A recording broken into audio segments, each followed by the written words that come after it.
All right. Hello, everyone. My name is Jenny Truly, and I'm currently a fourth-year social psychology PhD student here at NYU.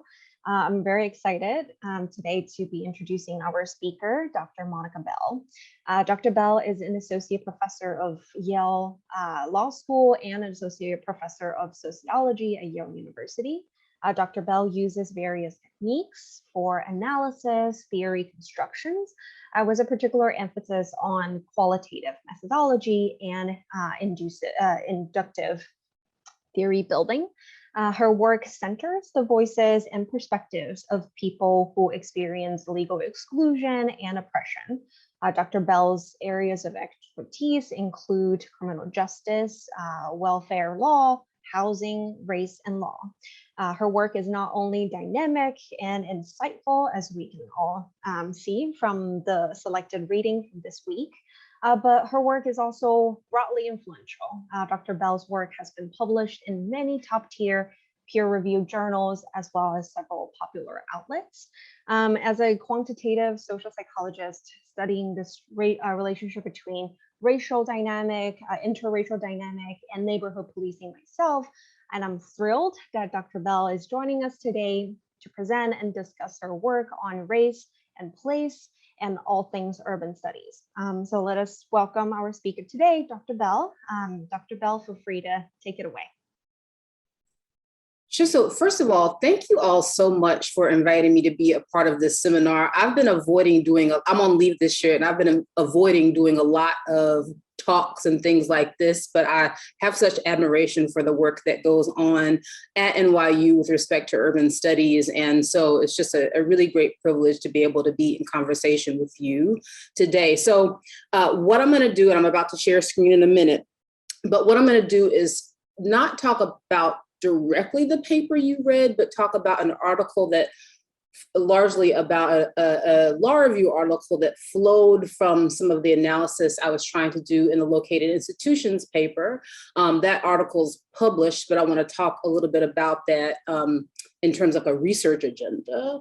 And I'm going to say, hopefully, if I have time at the end, I'm going to say a few words about some projects that I'm currently engaged in that are all kind of oriented around some similar questions. So here, it should work. Okay, so hopefully you're seeing my slides now. Like I said before, I'm going to talk about policing and residential segregation, and particularly this article, Anti-Segregation Policing, that came out in the NYU Law Review last year. But think about it more as a research and policy agenda rather than a complete project, which is how I kind of think about it, especially in dialogue with social scientists. So first of all, just a bit of background. So about 4 years ago now, I published an article called Police Reform and the Dismantling of Legal Estrangement that, built in part from some participatory research I was part of and leading in Baltimore with young people.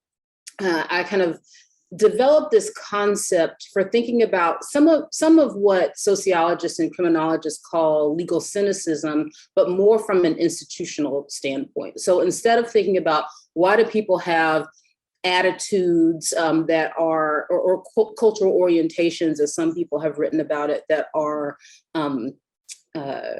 distrustful of police, especially at an ecological level, I was more interested in thinking about how these institutions produce that sense of separation, and also thinking about how you can kind of interpret that from qualitative data. So I came up with this very crappy graphic, apologies, but and it is also at this point an old graphic, but that kind of tries to explain, especially for audiences that are not as familiar with concepts like anomie and sociology, how institutions can operate together to produce this sense of separation and exclusion, or some people might think about it in kind of anomic sort of terms.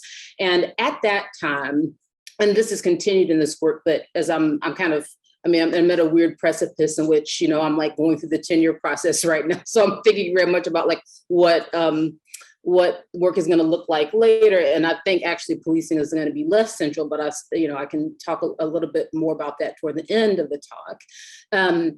But one of the things that stood out to me in doing qualitative research in Baltimore, in DC, and in some other places, the Cuyahoga stuff was kind of contemporary to this, but even if you were just asking people about their experiences with the state, or their experiences with the law, which is actually how I came into doing this policing work, even if people had many negative experiences with things like the welfare state, the police, and especially I want to be specific about the populations I was talking to. So this concept, even though we were focused on Baltimore youth in the writing of this project, I sort of started on this journey almost 10 years ago now, doing research in Washington, DC, with Black low-income mothers, and which is a similar population that I worked with as a lawyer at Legal Aid Society of DC. So the kind of thinking about this like hyper presence of police, even though like a lot of the legal work I was doing was related to child support and TANF and these sorts of life-sustaining economic situations, but asking this population broadly about their interest in and their experiences with the state, the police kind of operated this hyper location. So I'm spending a long time on this slide, but the point is just to say that my big concern is with, in the law is about how law excludes people in ways that they subjectively experience. And so, and that part of that legal estrangement process is individual in terms of how individual interactions with the state, but it also operates through what I call vicarious marginalization, which has to do with, kind of more collective sorts of experience, and that can operate at multiple levels. Like, so it could be about people in your network, but it could also be about social media, and also has to do with collective memory of police violence, and then also structural exclusion. So I really wanted to highlight all of that, and moving into this conversation about segregation, to focus on the structural exclusion aspect of legal estrangement, which is to say that attitudes, so to speak, or cultural orientations about the law don't just emanate from individual experiences, kind of direct experiences with the state, or even collective experiences that one might think of as part of a family or a racial group, but also because of the specific structural arrangements of those state actors, and particularly policing. So the anti-segregation policing project was interesting because, unlike in a sociology audience, I needed to spend a lot of time talking about what segregation was in order to even have a conversation about policing's relationship to it. So one of the things, and I hope, I know this is an multidisciplinary space, and I think one of the value of being in a multidisciplinary space is that you are forced to have conversations just to interrogate your assumptions. And so one of the assumptions that I experienced moving from the located institutions project in sociology, where we have a kind of a common understanding about how one would define segregation, and also kind of a background understanding, thinking about, of course, the seminal work of Massey and Denton, that segregation is bad for people. So one of the first things as I was presenting this next project to legal scholars was, hold up, what are you talking about segregation? A, is that still a problem? And B, is it a problem? Is segregation actually a problem? So I spend way too much time in this article, like a desperately long amount of time, just talking about what segregation is. And so the first starting point is that, there had been some literature in legal scholarship. So particularly, I spend a lot of time talking about some work by Nicholas Stephanopoulos, who is a legal scholar at Harvard, who wrote this piece called like Civil Rights in a Desegregating America, that basically starts with the presumption that segregation is no longer a problem. And, of course, looking at, work that came out sort of in 2012 and 2013, largely by economists dissecting dissimilarity indices, one of the traditional ways, although, spend some time talking in the article, again, probably to a boring degree, about those metrics, what they mean, the increasing complexity of metrics that people use to talk about separation. And so even work by economists was looking at dissimilarity indices comparing Black and non-Black populations. Like, what does that even mean in a multiracial society? But here, what you see is just kind of a starting point of saying, okay, look, let's say if you think that dissimilarity indices are like a good way conceptually to think about what segregation is. All of this hand waving about segregation being over and therefore perhaps not really a problem is brought to the lie if you think about, so here are some of the MSAs in which there are the largest Black populations. And we see here, so this is just comparison of 1980 and 2010. And if you think, if you kind of accept generally held explanations of what high segregation and low segregation would be according to dissimilarity indices, if you think about 60 as being high, 30 is actually low. So what's important here is that although in 1980, the similarity indices in a lot of these MSAs were extremely high, over 80, some over 90, and even though many of those dropped quite significantly by 2010, that can't be denied, of course. That doesn't mean that there's no more segregation, or excuse me, that there's no more separation, which is actually what this metric is picking up. And so the first point was just to tell people who are skeptical and had been reading, economist conversation, and I'm speaking with a broad brush just because I'm blanking on the names right now, specifically what I'm talking about, but Ed Glazer, et cetera. If so, people who just were casually reading those and not looking more carefully at the numbers would have this impression that separation was over.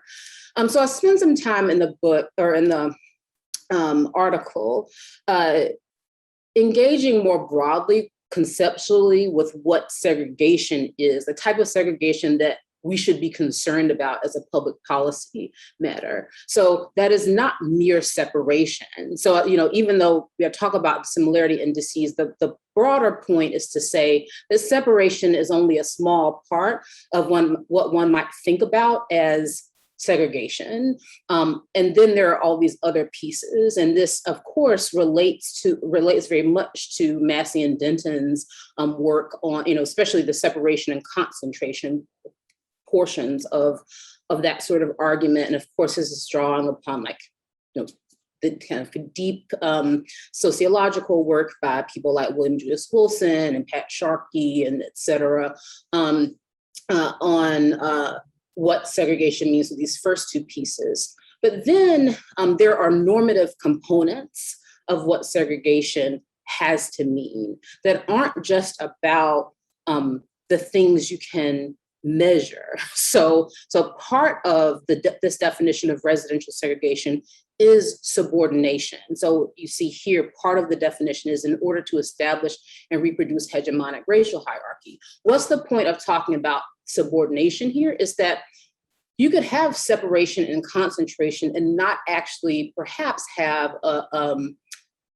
the same type of racial justice issue that we often see when talking about Black Americans. So in the paper, I contrast the situation of Native Americans and reservations as, kind of and also just like more broadly Native territory, as often conceptualized by people who are members of tribes as empowering and as sovereignty. And of course, there's a long history of this precise debate with respect to Black Americans as well. Black nationalism has this orientation around rejecting the notion that separation and concentration are per se bad. But this is part of it, to say that the reality of many of the places in which I've been doing research and many of the places in which there are separate Black enclaves, so to be specific, the purposes are subordination and also domination. So this controlling and hoarding social and political opportunity for advantage groups. Now, it's important to bring light to this domination part, even though I think some people would say, well, what is really the difference between subordination and domination? The domination aspect is to turn a lens on what the actual advantages of segregation are for the populations that benefit from it. And I'll say a little bit more about that once I move past this like definition part. So moving on. In the article, I then play out 6 different mechanisms of what I call pro-segregation policing. So we move from the conceptual about segregation to a specific focus on policing. And, people would have different opinions about whether it's possible to have a policing that's not pro-segregation. We can talk about that kind of stuff in Q&A, and I have many thoughts, but the paper then runs through 6 mechanisms. And one of the things you should notice is that some of these mechanisms are deeply related to some of what you saw in the located institutions paper. So pro-segregation policing, 6 mechanisms. The first I spent some time talking about is mass criminalization. And so what does that mean? It is to say that because of the heavy police presence and heavy policing that is geographically specific in ways that I think now a lot of people who like know anything about policing know, that has knock-on effects in housing. So of course, if people are confronted often with the presence of police, they're more likely to get some type of record, they're more likely to be arrested. There are mechanisms through which housing becomes more of a challenge because of having a criminal record in ways that we all know. That sort of analysis is often present in the discussion of policing and mass incarceration. But oddly, I think there is much less discussion in housing spaces about how policing really structures what's available to people in terms of housing, which of course helps to therefore structure neighborhoods. The second dynamic I talk about is patrolling borders. And here I'm going to pull from a piece of the Baltimore research. So, and this, I think this patrolling borders will sound familiar to you, especially if you are a person who falls into some sort of racial category or appears to where you might have these types of run-ins. So here I'm telling the story of Richard, who was an 18-year-old at the time that we interviewed him in Baltimore. And so Richard, was hanging out with some of his friends, and they went to like somewhere distant, like in the outskirts of Baltimore, in Baltimore County, to go to a friend's house or to just like go somewhere different because, it was summertime. So what else are they supposed to do? Like a lot of other young people. So this group of young people, young men, young Black men, what was then kind of, didn't really have a clear way back to Baltimore. So they just walked. They just like walked around and they come across like subdivision that they had never seen before.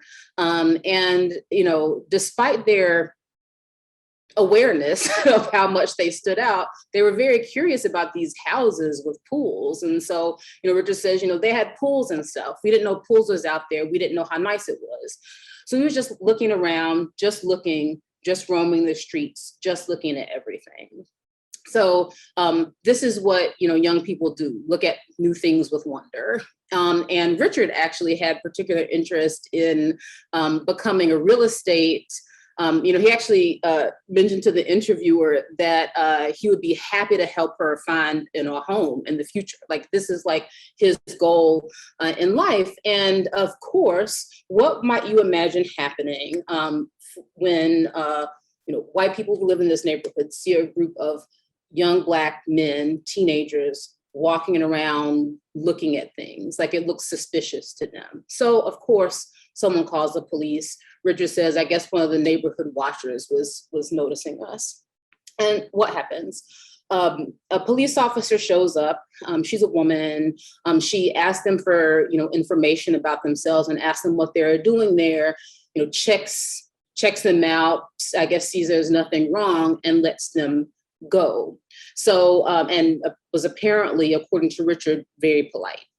So what might one think about this? So if you ascribe to certain philosophies of policing, so I've written a bit about things like procedural justice and things like this, you would think nothing really bad happened here, right? So like there was no overt sort of violence. No one was arrested. They just lived, right? So they just Richard,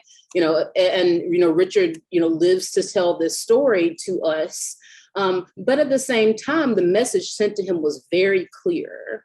It was that by virtue of being in a neighborhood that nice, that was the type of neighborhood that Richard himself would like to live in one day, that they didn't belong there. One of the things I didn't mention is actually when the police officer showed up, Richard was there with one of the young people he was with was his younger cousin. And they were like so afraid.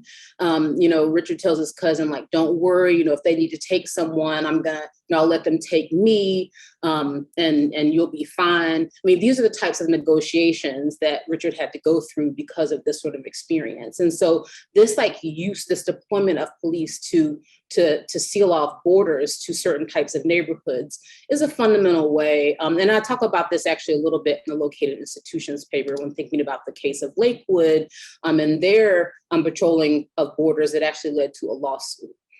Quickly, I'm going to say a bit about what I call coordinating with other bureaucracies, which is pretty straightforward. It's not like a fancy term, which is to say that police are deeply embedded in many bureaucracies that ostensibly have very little to do with crime control. And I think as urban scholars, we understand that police are part of a broader landscape. They're part of the local government. They're part of everything, especially from a legal and policy standpoint. However, we kind of think largely about policing as being about crime control and crime reduction. So here I'm actually just going to point out a few references. So in this portion of the paper, I actually talk a lot about the scholarship of Rahim Kurwa, which is fantastic work that focuses on the Antelope Valley in California and how policing are deeply embedded in this control of the housing voucher program, which is to say that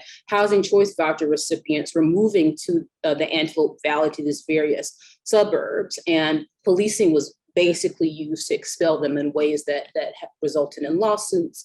Just a couple of more call outs. Sunita Patel was a scholar at UCLA, has a paper called Embedded Healthcare Policing, where she does this really deep work on the VA and how policing is deeply involved in the management of the VA hospitals, including sitting on boards about disorderly behavior and a lot of just like deep embeddedness. Ji-Sun Song has an article that recently appeared in the Harvard Law Review. So this was published after my work called Policing the Emergency Room, that has a similar sort of focus to Patel's work. And then of course, I'm thinking about the work of Armando Lara Milan, who recently published Redistributing the Poor, Jails, Hospitals, and the Crisis of Law and Fiscal Austerity. What I think is really important about Armando's work in this conversation is, even though it's not about policing per se, what's really important is the deep embeddedness of the way these institutions sort of are about broader control of of disfavored populations, especially poor people. And that's really important for thinking about the precise mechanisms at work in this conversation about policing and residential segregation, which is to say, as much like apropos of that first legal estrangement graphic is the deeper problem is control of populations and not so much any individual institution that could be understood on its own. So then in the paper, I talk about constructing jurisdiction. So in there, I'm specifically thinking about how police districts are organized. And so some really great work by people like Donica Gordon, who has a book that I think is forthcoming at this point on kind of an ethnography of police redistricting and boundary drawing and what it means. We're also working on a collaborative project about how police redistricting could be organized differently, although, again, to the broader conversation, what will be the effect of that, we don't know. But here I actually just wanted to pull the website of the NYPD, where we all currently are, I think. And to say a little bit more about how policing constructs jurisdiction. So of course, New York City, as it says, is divided into a bunch of precincts. And the thing I wanted to highlight here is that it says that these precincts and sectors correspond as much as possible with the boundaries of actual established neighborhoods. Now, from one vantage point, that could sound like the best thing, not creating artificial boundaries, trying to target particular types of interventions to specific neighborhoods. But of course, that can have some really negative effects if those neighborhoods are stigmatized in certain ways and are therefore subject to other types, to like particular types of policing. So in some of the work I did in Baltimore, I think about sort of like you have the regular police, and then you also, which might be concentrated more heavily in particular neighborhoods like a West Baltimore. But then you might also have something like a narcotics unit that adds a whole other additional layer of policing over atop what's already there, and those are geographically specific. So in Donica Gordon's work, one of the things she talks about is the creation of a white district and also a downtown area where the goal of the police is largely to support the economic initiatives that are being carried out in the city, while in the predominantly Black area, even though there are businesses there that also would like protection and support and for their economic initiatives to be promoted, the city basically decides that the priority there needs to be anti-violence. And that, of course, has certain types of effects on the entire experience of being policed. And so these jurisdictional decisions are really important to investigate. One of the things I want to point out here, though, is that like Donica Gordon's is like it. Donica Gordon's work is like it on police redistricting for the most part. And I think that's really, really important. So like there is literature on police redistricting, but it largely focuses on how in some places they're starting to do algorithmic design of districts, and that algorithmic design, the purpose is to distribute resources better, like to distribute cars and distribute, just kind of like the artillery and like all of the things that police engage in. But it's not about anything that would it's not about kind of the quality of life. It's not about democratic purposes. It's not about all the other things and other aspects of police district or police governance that we think should be important. So part of the discussion of police districts in this project is to say, hey, look at this, police districts. We need a whole lot more research on that subject matter. So then I spent some time talking about how police help construct neighborhood reputations. And there are a couple of ways that happens. So one is just kind of by being present and helping develop certain types of reputations. So here I tell the story of a young Latina woman who I interviewed in the outskirts of Dallas, who was looking in the Fort Worth area for a new home. And so she was actually talking about the process of searching for a home. And she goes to this place called Mansfield, which, had been considered one of the best places to live. It seems like from her perspective, it's one of the best places to live, but not if you would be kind of perceived to be Latino or Latina, or Latinx. So she says, they say that Mansfield police were, pretty tough. So knowing that, and when I mean tough, I mean kind of like racist. So one of the things when I was interviewing her, she was just kind of like, I want to be very clear that I think the Mansfield police are racist, and specifically they're racist if they perceive people to be immigrants. So one way is that kind of, more qualitative way of constructing neighborhood reputations. To put a final point on that, another person who I interviewed in Dallas actually went to police to ask them their opinions about what different neighborhoods would be okay for her to live in. And of course, this is on a micro level, but there are also much broader levels. So there are websites that we know of, like crime reports and other types of websites that score neighborhoods on things like crime. Now, so you might think, and one of the reasons this is important, because as probably many of you know, realtors, a lot of realtors and other real estate professionals feel that because of fair housing laws, they can't be forthcoming about the crime levels in certain neighborhoods because that's perceived to be racial steering, which is illegal under the Fair Housing Act. So these types of websites kind of stand in instead as being where people can get information. Now, of course, one of the big problems with this arrangement, among many, is that, as we kind of started the conversation, police are differentially present and categorize crimes differently and basically do a lot of things differently because of geographic location. Now, of course, this is not to say that the differences in crime based on space are like fake. Like I'm not saying that. But what I am saying is that there is a lack of reflexivity, at least, in thinking about how these types of constructions occur.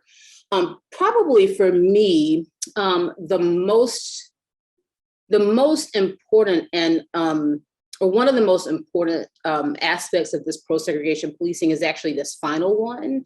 And one of the things I want to be important about here is that all of these different mechanisms require a lot more research. So you'll see if you look at the paper, I draw largely on qualitative research either that I've done or that other people have done, but I think there needs to be so much more. And so I hope you'll view this as an invitation to get involved in some of this work. But I want to say a bit about distributing racialized economic value. This comes back to that point about domination that I was talking about in the definition of segregation, which is to say, like,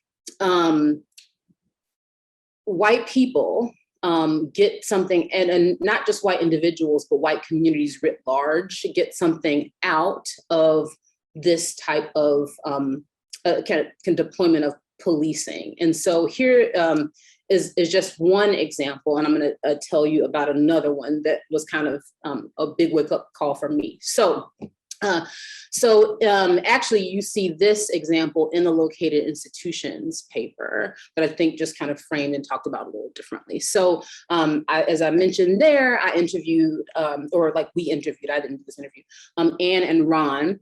It was a white couple in Lakewood, one of the suburbs outside of Cleveland. And, Anne is basically just like, the police here in Lakewood, the police that, by the way, are like, viewed by many of the people we interviewed as the most overreactive. Anne says, the police are amazing. When we had issues with the neighbors, or there was an accident that we saw outside, or there was a line down outside, immediate. Our taxes go to great use. And then Ron chimes in and says, among other things, because there's some ellipses here for a reason, Ron says, they're high, but we get what we pay for. So there are a few things I just like to pull out of that quote that I hope are illustrative. So one is that issues with the neighbors, an accident or a power line being down outside, which is the line that she was referring to. Why are police necessarily the right responders for this type of problem? Issues with the, what does that mean, right? So it's why are you calling the police? And also, and I think more broadly, and this actually connects to some work that I'm not going to talk about that I'm engaged in now. Why is there such a lack of alternative type of response, or if people have these types of concerns? So that's one thing to pull out. Two is this idea that taxes and high taxes create this idea of policing as a commodity that people can kind of purchase with their tax dollars differentially across space. Now this, I'll say, I told you I would be giving you another example that was kind of the wake up call for me. And that's actually some interviews I've alluded to in Dallas, which is the other part of this Cuyahoga County project. So I was interviewing personally myself, a wealthy white woman who lived in, one of the, Dallas is different from Cleveland. So a lot of the wealthy neighborhoods in Dallas are actually within the city limits. I mean, that's also a little true in Cleveland, but it's more true in Dallas. We were talking about policing, and she was telling me about this program they have called the Extended Neighborhood Patrol. Sometimes it's called extended, sometimes it's called other things. But basically what it is a process by which homeowners associations in Dallas can purchase community policing, essentially. So what that means is, you pay, each home can pay, $100 or $400, depending on the economic strength of your neighborhood.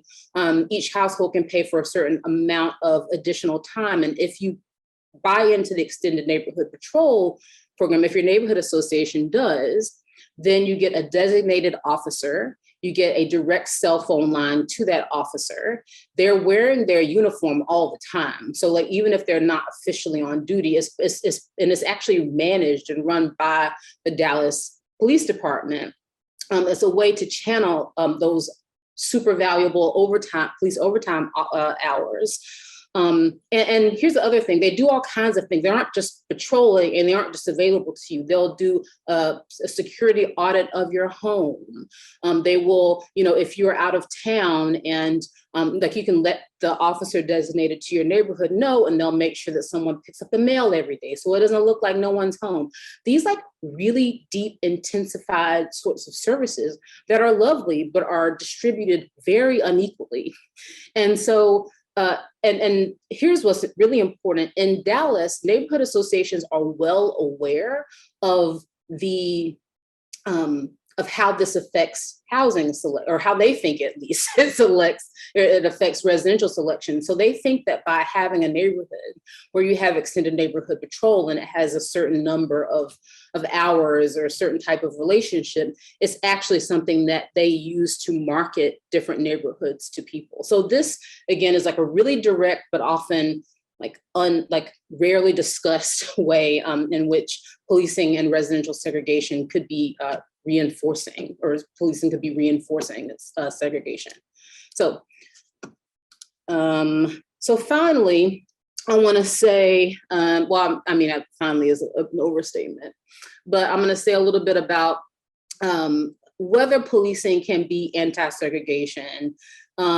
So you'll see if you look at the article, there's this coda that kind of engages with conversations about abolition and anti-segregation and whether how this whole conversation fits together. I will say I'm not even 100% sure that I still agree with this part of the paper that I wrote, several months ago, not an extremely long time ago, but part of the hope of the paper is to think about right now, are there kind of structural or less structural changes that could be made in policing to loosen the relationship between the reinforcing relationship between policing and segregation. So one thing I talk about is fair housing law in a few ways. And I will say this is more thinking of, I'm thinking about fair housing law here it's not like I really believe that fair housing law is going to radically expand its scope. The politics wouldn't suggest that that's the case. It's more to say that if we're going to think about what fair housing law should entail, for example, residential steering or affirmatively furthering fair housing, that has to entail some attention to policing, given that racial steering can happen. And in fact, there have been people who have tried to file lawsuits against some of those websites I was talking about earlier on the basis that they're kind of carrying out the project of racial steering via this like private companies that are deeply entangled with police. So fair housing law in this kind of more like speculative and conceptual way, not in an enforcement type of way, is one of the topics I discussed. I also talk about something that I'm deeply passionate about, which is processes of reckoning with tragic past, presents, and futures. Now, one of the things that's really important here is a lot of conversations about reckoning. And I'll say, like, this was written pre George Floyd, Breonna Taylor, like this portion, because there have been people, so I'm thinking about like David Kennedy and the National Network for Safe Communities, and their work around what they call reconciliation, which I would prefer to call reckoning. But one of the things that's really, really important here is that because of the very nature of policing in the US, and especially in the urban context, I think, we have to be specific. There are ways that structurally the tragic past of policing will continue. Like, so a lot of times people have conversations about truth and reconciliation or reckoning that are very much about what happened in the past and saying we would never allow that to happen again. But there are some endemic aspects of policing, they're legitimated by law, such as viewing certain neighborhoods as, like police can rely on their intuitions about neighborhoods for deciding whether individuals might be more or less likely to be suspicious. Like all these like legally blessed ways in which policing will continue to be to carry out certain types of racial projects that have to be reckoned with. So that's one of the points.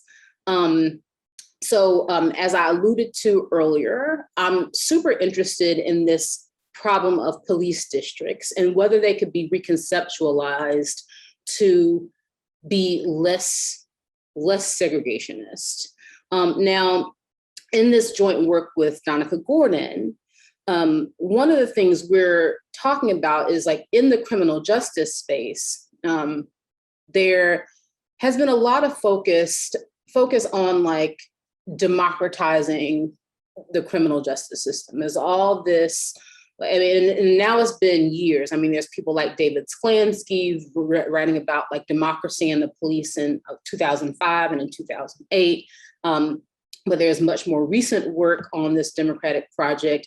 There are people like Dorothy Roberts writing about, democratic police, basically like, if we're going to think about democracy and policing, it has to be from an abolitionist framework. There's this rich debate about democratizing the police, and there's a total lack of focus on the spatial organization of policing in that democratization conversation. So one of the things is like, I don't know that I believe that there's a way you could rearrange police districts to make them pro-democracy and like like oppose the segregation. And there are important reasons why I don't talk about integration in the paper or in my projects. But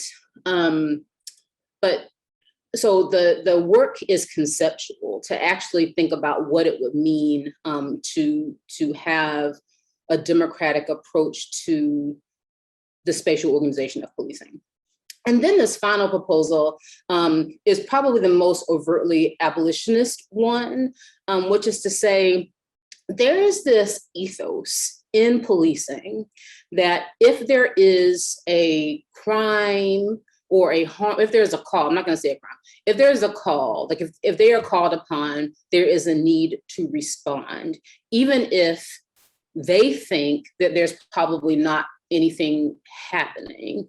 One of the most, I think, notable examples of this type of thing was the barbecue Becky incident. I'm not sure if you remember that one. Now it's been several years and there's been so many, it's hard to keep up.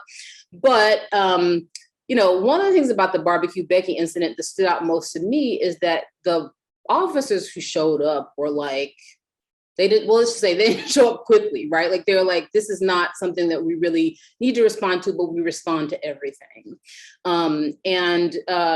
So it's actually not true, though, that police respond to everything in exactly the same way, or respond to everything. So one of the examples I give in the paper is some great research by a graduate student who wrote a dissertation on Piedmont, California, and their kind of basic decision in Piedmont, California is essentially like within Oakland, a white and it's predominantly white and Asian enclave. This is important because there were some Black people who were there. Like there was a really interesting story about a man in Piedmont finding out about the story of this Black unhoused couple and being like, I have extra space, so why don't you come stay with me? Beautiful story. Of course, what happens, the neighborhoods are like, these people don't belong here, and they call the police on them constantly. And the Piedmont police chief says, I know who they are, we know who they are, and we're not showing up for that. And so this is an invitation to agency on some level by police officers to say, and by police departments, you don't have to actually respond to everything. And you currently don't. I mean, the way 911 and emergency calls work is that they are triaged. They are not just responded to the same intensity at all levels. And so, at least in most places, I don't want to speak with too broad of a brush, but so it's an invitation to see that. And there's some other types of things I could say here too. Now I want to keep my eye on the time. How much more time do I have left? Time check. I think I have a few more. Yeah, a little bit more time. Okay. I don't know what that means, but okay.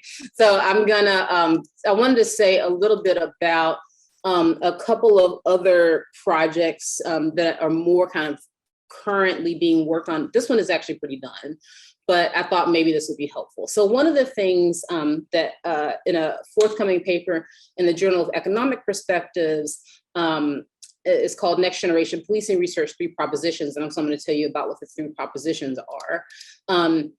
But the goal of this paper is actually to engage largely with quantitative scholars instead of like my qualitative pool, and to say a little bit, it's kind of to draw some of the lessons from both quantitative and qualitative research about what policing research should be focused on in coming years. So of course, as I alluded to earlier, the moment of the summer of 2020 was a really deep and important one, not just in the world in terms of protests and policy and thinking about defunding the police and all of this, but also I think in policing and criminology research.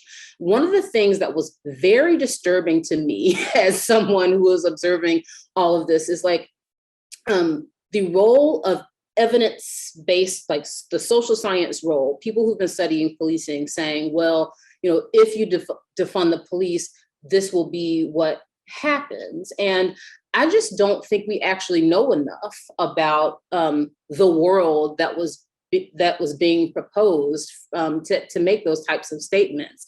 I mean, so yes, there is an ocean of research that talks about different types of policing methodologies and their net effects on crime. but there is a much thinner body of research on the effects of policing on broader outcomes, multiple types of outcomes, including well-being of different types. So of course, there is some work. So I'm thinking, of course, about some of the work by Jeff Fagan, Yosha Legui, like a bunch of, other people like policing on health. So I'm thinking about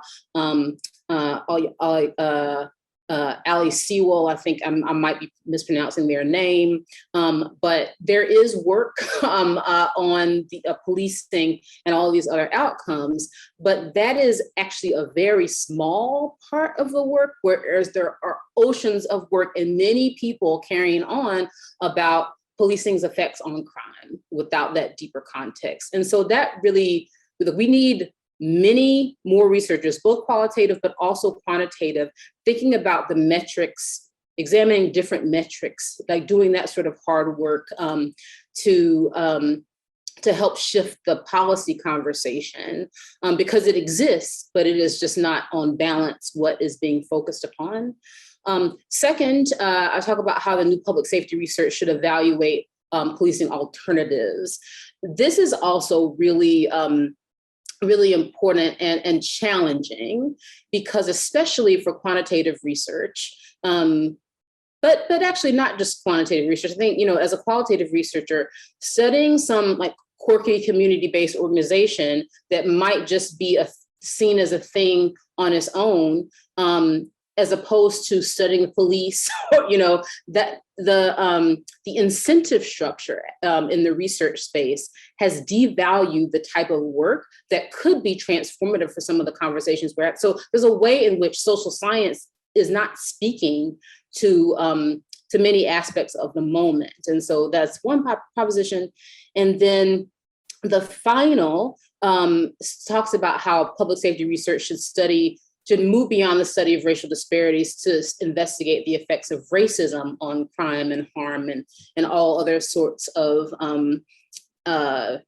aspects that people care about in terms of living a good life. And by that, I mean investigating structural racism.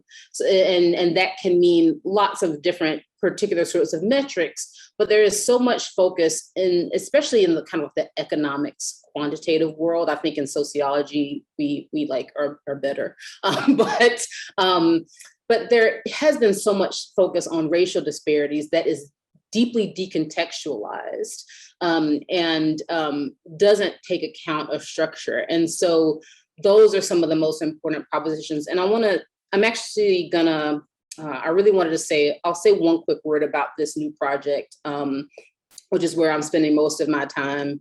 I'm really interested, as I mentioned briefly earlier, in historical police violence and its knock-on effects today for things like legal estrangement. So for like slightly before the pandemic, I started doing some research in Tulsa, particularly focusing not on the massacre itself, although like it's hard to like talk about commemorating the massacre without focusing on the massacre.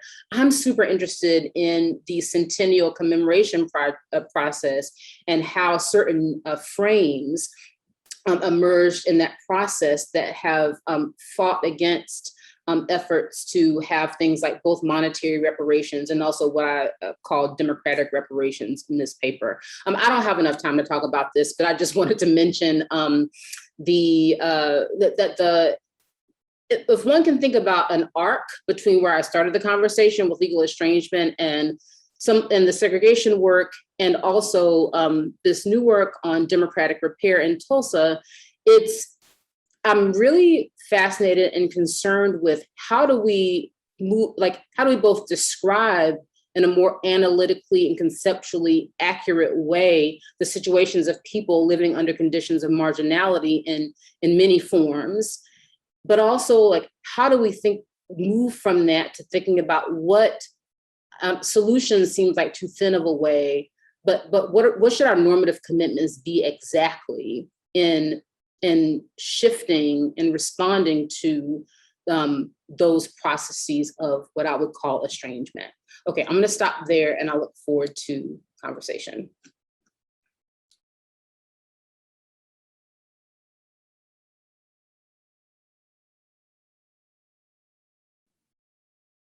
Well, first of all, Dr. Bell, thank you so much for your presentation.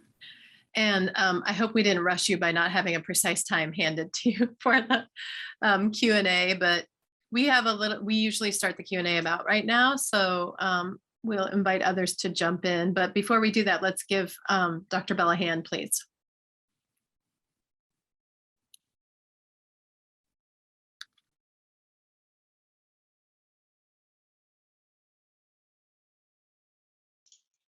Resounding.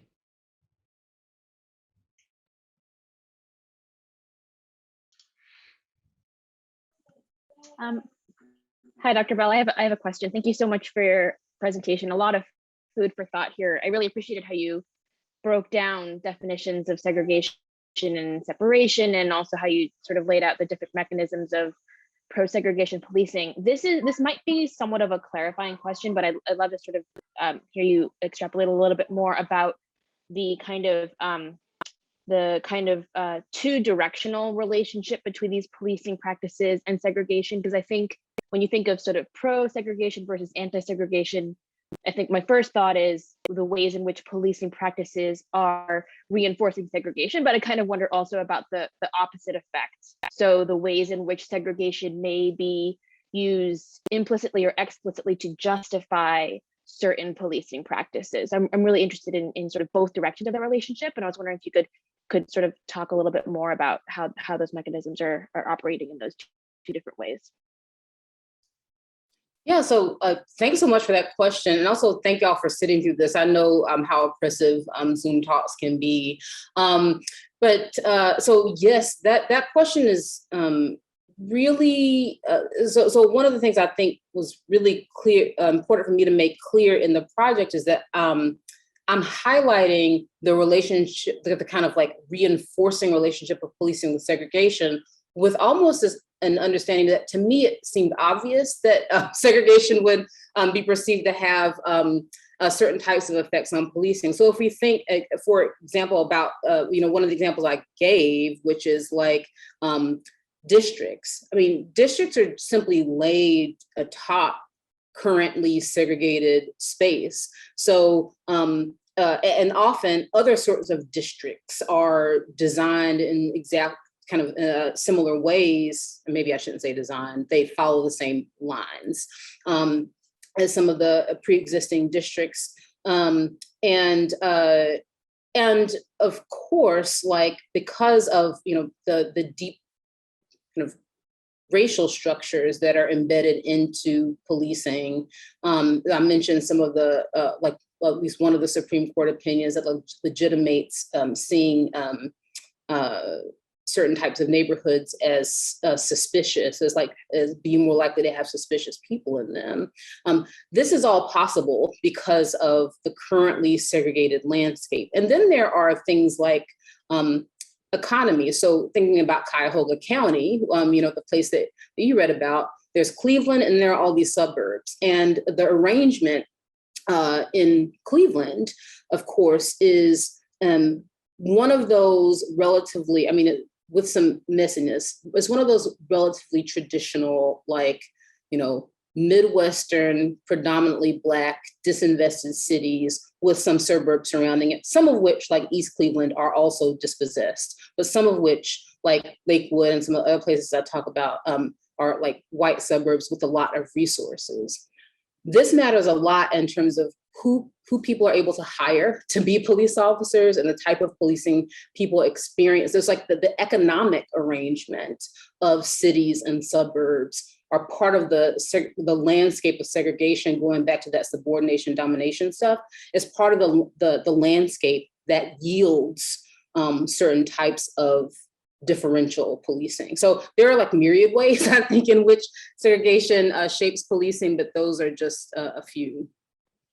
And I should say also, I'm happy to be super conversational in this Q&A business. You don't have to have a well-formed question. You could also ask about something totally not on the paper or whatever. I'm a little bit more give and take excitement.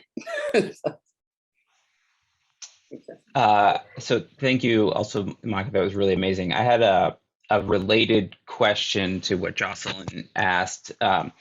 And it's good to hear this about Cleveland and its suburbs. And I was thinking about this term segregation as policing and kind of what it means. And it made me think about when Alexandria Ocasio-Cortez, in response to this question about like what is a society with a defunded police department look like, and she's like, well, it's the suburbs. It's this place where we've decided to make these other types of social investments. And during your talk, I was thinking like, well, but wait a second, like those communities are heavily policed.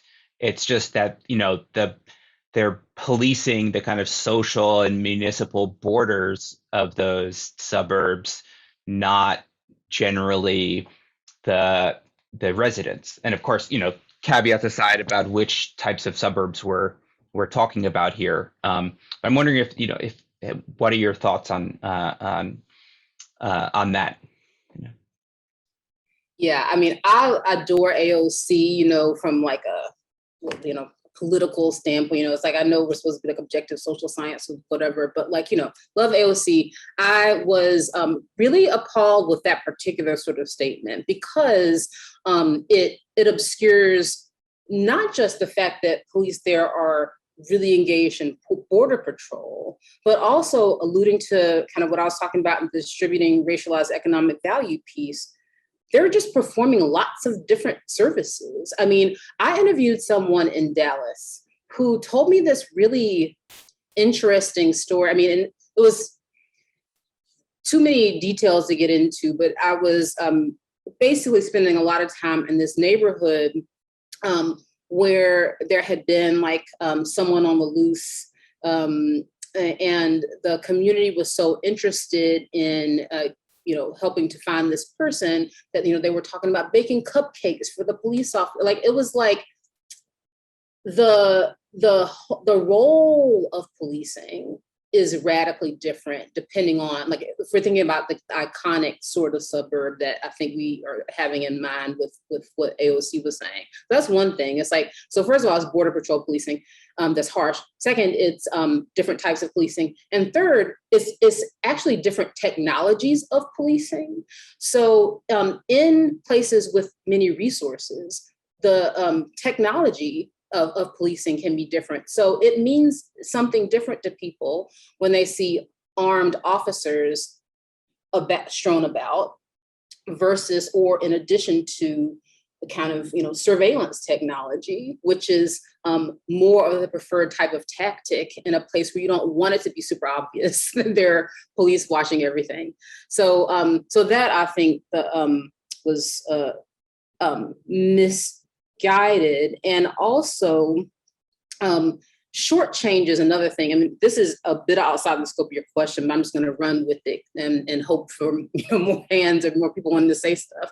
But like, one of the things that was really frustrating about the defund the police conversation is that so much more about, and this is something I published a piece on recently with Catherine Beckett and Forrest Stewart.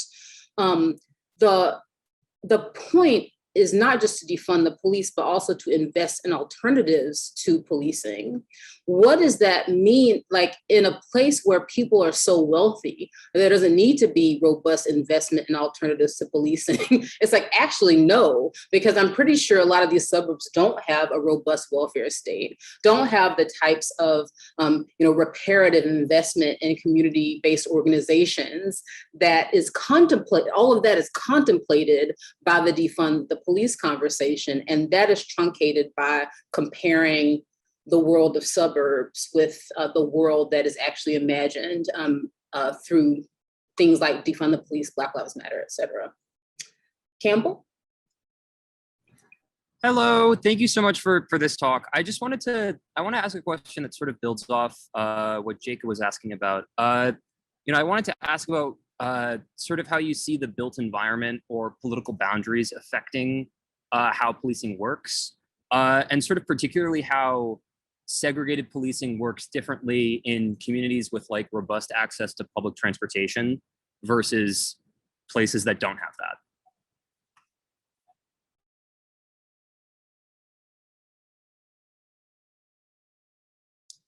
Yes, an interesting question. And part of me wants to follow up to get a little bit more details on like how to, so I'll say some things and then you follow up if I have not gotten to exactly what you mean. So there are lots of aspects of the built environment. So when you first started talking, I was thinking about, like, so Phil McHarris, for example, is a former student of mine now, postdoc at Princeton, who has written about kind of vertical policing in high rises in New York City. And just like, and there are lots of people written on this, and he's writing in a more contemporary way.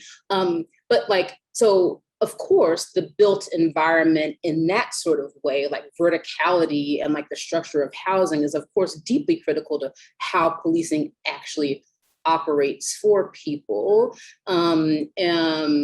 And just including the tactics police use. But then but then you talked about public transportation, and that's interesting on a few different levels. One that springs to mind is of course like transit police and this like extra layer of policing that happens through transit. And if you have, and this is also can be true of housing, although like housing police forces have changed a lot over the past couple of decades. So that's one piece of things. But then there's this broader question, I think, about transportation and what it means about the relative isolation of a community. So one of the things that is really interesting in discussions of segregation and segregated space is it's not just about where people live, but also where people have access to go, like basically like how capacious is people's access to space. And one of the things that seems right to me, although I'd have to, and I think is also reflected in some research, is that if a place is geographically isolated, including through a relative lack of public transportation, even in urban space, it creates more of a possibility for police to have fiefdoms and to like can really structure the life experience of people and in ways that feel harder to escape. Now, but there's a lot more that one can say about that. Is that relatively responsive, or did you have something else you're getting at? Yeah, I think it was a very interesting answer. I think like sort of what I was thinking about insofar as like how the suburbs operate and how they interact with their police, one can say that like 80% of policing that happens, or the outcome of policing in the suburbs, is done through like housing codes or road codes. It's about like not what is there, but like making sure like what isn't there. And I feel like, what I was thinking about is sort of how segregation is attempted to be achieved by different police forces, in the urban environment versus the suburban environment. Because the suburban environment, I feel like it achieves its segregation through, like you need a car to go there. You can't walk there because they didn't build sidewalks. There isn't bus service. And if there is, it runs every hour. Whereas in the city, segregation is more difficult to achieve insofar as, like in New York City, I can go to the Upper East Side. Anyone can go to the Upper East Side by taking the train there. But like, I couldn't go to like a suburban Dallas enclave without a car. Maybe there's even a gate there. And I was, I think that's sort of what I was trying to get at. Yeah. I mean, it's interesting. And so I will say, like I spent a lot of time in Dallas working on the Dallas research. And then also there's like autobiographically, I'm from South Carolina. I'm one of those places where you must have a car to go anywhere, where there are often not sidewalks. And I mentioned that to say, you're right. I think that's a really astute point. People in places where you need a car to get around have more struggles getting around, but it's it's a totally different milieu. So it's like you can catch rides with people. That's part of like, and often if people don't have other resources, they have a car that like sometimes works. Like, I say this is someone whose family has like 6 cars strewn about their yard, some of which work and some of which don't. So I actually didn't think of it immediately the way that you did, but I do think that is, it's like absolutely transportation access, especially in places like the suburbs I'm writing about. So, and this, yeah, like absolutely a huge factor. So thank you. That's great. Eric? Hi there. Welcome to NYU. I'm sorry we can't actually have you on campus. It's one of these days. I've got a question about this kind of an issue. It's less a segregation than policing issue that's come up a lot in New York and in other parts of the country as well around the pandemic. With a graduate student, we've been doing a bunch of interviews about people's experiences with protests and the Black Lives Matter movement. And one of the things that was really disturbing for a lot of protesters was the kind of what appeared to be like an apparent disregard for their lives and well-being and safety when police officers during a high period of the pandemic refused to wear masks and seemed to show kind of little respect for people who were concerned about health and safety, even as they were demonstrating for social justice and racial equity. And obviously that has continued in the last several months with these kind of big debates about why police officers in public settings refuse to wear masks. And it strikes me that there is in this kind of issue a kind of more blatant display of I don't know, contempt for life could be one way of putting it, but certainly kind of like a disregard for the health and safety of people whose this force is ostensibly protecting. And I just wondered if it's kind of emerged in your research, if you see it as an area that's kind of fertile for more scholarship, to what extent is this kind of revealing something fundamental about the relationship between the police and the people that they spend a lot of time ostensibly protecting? Yeah, Eric, thank you for that. And also thanks for coming. I have thought a lot about those sorts of questions. And in fact, I was just talking about this with someone like 2 days ago. It is right.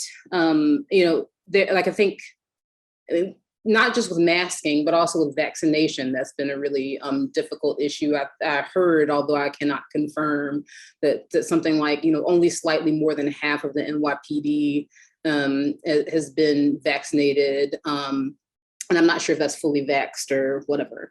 But so what does all of this mean? I have an intuition, but it is actually not based on my research, largely because I don't study the police. Like, I don't study the police. I study how community members respond to institutions of marginalization.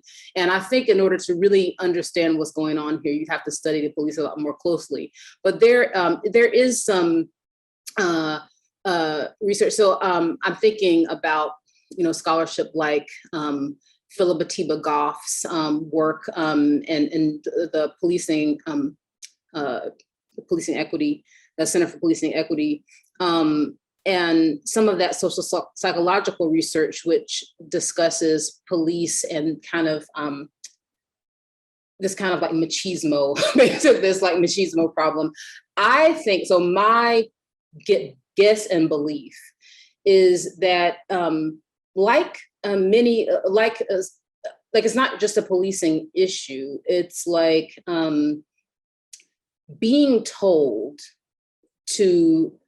by someone who, like, when you're supposed to be the authority, being told to behave in a certain way and that is necessary is it's like antithetical to especially in those moments, like protest. So of course it's true that policing is an extremely hierarchical profession that is really invested in certain types of authority. And if like, someone from on a high was like, we are all wearing masks and like really bought into it, leadership, like police leadership is really important. That's what research tends to suggest about it. But in those interactional moments with a protester, like that authority, that authoritarian mindset of not being told what to do is really, really important. And I think this actually runs to a much deeper issue with projects of police reform. So one of the things that has really stood out to me over the course of the past year is that it's just like the level of resistance of policing to pretty like relatively minimal types of change is important. And a lot of that resistance seems to have less to do with what the effect of a certain type of reform would be on policing and their authority, is instead about who is making the proposal, the fact that they would be movement generated. So, for example, there I'm thinking about qualified immunity, one of these like big sticking points in police reform. Like, qualified immunity is a problem if you are actually going to try to litigate against police. But the thing is, most of the routine authoritarian treatment that people receive from police is not the type of thing that is going to result in a lawsuit. Like the actual lived experience of policing for people and for police is not going to change that much if you eliminated qualified immunity, but it's still fought tooth and nail. And I think a big reason for that is this structural resistance to responding to either protest in a macro sense or protesters on an individual level. So, I mean, maybe I've begun to ramble, but this is like one of the things that I think is really interesting, but that requires a lot more research. And I'm excited to see like what you and your collaborators come up with on that point. Clayton? Hi, thanks so much for this talk. I really enjoyed it. I'm from the law school and we're really looking forward to hosting you next semester for a little while and getting to know you better. I hate to focus on such a narrow part of such a robust talk, but I was sort of fascinated by your mention of this Dallas expanded or extended police patrols for homeowners associations that are willing to buy in. So my assumption would be that these are relatively wealthy communities. And but for this program, if they had a preference for a higher degree of police services than the municipality provides, they would obtain them through private security guards, just as wealthy communities or wealthy individuals often opt for a higher level of services than the municipality provides by having tutors for their kids, or by sending the kids to private schools, or by having additional garbage collection, or by having concierge medicine as opposed to going to public hospitals. So if there is an issue with these patrols, is it that it is the public police department itself that is providing the higher level of service? Or is it the existence of the higher level of service, regardless of who's providing it? As you were speaking about it, I apologize for Googling in the middle of your talk, but I did a little quick Googling of the expanded program. It struck me as fascinating, but I'm wondering whether you think to the extent there is an issue, is the issue that the public police department is providing a differential level of service to different parts of the community, or is it just the existence of that differential level of service, regardless of who's providing it? Yeah, thank you, Clayton. That is a really great question. And I was totally slippery about that in the talk. So I think both are a problem, both the kind of, and I'll say, I think the tendency of wealthy communities to seek private intervention is one of the big challenges for debates about abolition, actually. Like, it's like, well, if we have defunded police departments, and if we reduce policing, there are certain communities that will invest, who will do exactly what you described, and they're already doing that. But yeah, so in terms of where I think the problems are, the problem I'm focused on largely here is the public provision, because there is something different about, and something meaningful about the state operating differently vis-a-vis different communities. So if like, you know, private actors will do whatever they want, but there is something distinctive. Now, I will say, and you looked up the program, so you might have a little bit more of a sense of this, but one of the things that's fascinating to me is that even though all of the, even though ENP works through the Dallas Police Department, the homeowners associations and the department themselves, they think about this as a public-private, they think about this as like a, not just a public-private partnership, they think about it similar to the very same homeowners associations that hire private security. Like their conception is that they're doing exactly the same thing, and it's not actually meaningful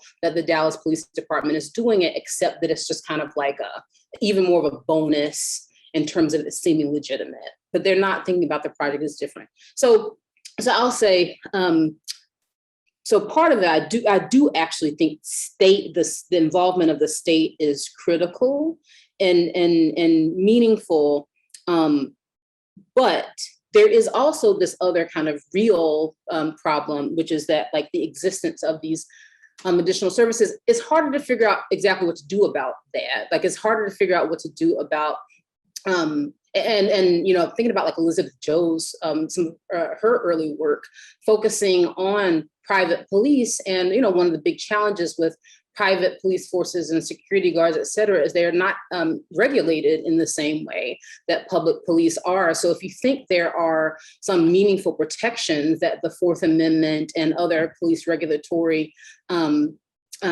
systems offer, you don't have those with private security in the same way. You also don't have, you also don't have the qualified immunity and stuff, but so I'll say one of the things that I have been super interested in, and is kind of, you know, part of this like post tenure, will I finally have the space to write about? So of course, the much deeper problem is that we live in a world where, you know, of deep racialized fear, such that if there are no public police or no additional public police services, there will inevitably be private ones. And that I think requires a shift of like the public imagination, and requires a shift it requires a shift such like focusing on serious anti-racist work. So to some degree, this is about policing, but it's much more about the people who are consuming police and the kind of economic structure that makes people think that they have something to safeguard from others. So, I don't know, that is definitely starting to ramble at this point, but the general point is that both are a problem. And one is a problem that we can handle to some degree with law, and the other is one that is more of a challenge for law.